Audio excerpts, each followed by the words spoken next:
ഒരു ദലം മാത്രം വിടർന്നൊരു ചെമ്പനീർ മുകുളമായി നീ എന്റെ മുന്നിൽ നിന്നു.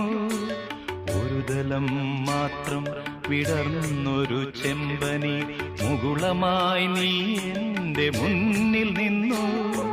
തരളകപോലങ്ങൾ നുള്ളി നോവിക്കാതെ കഴുകാതെ ഞാൻ നോക്കി നിന്നു.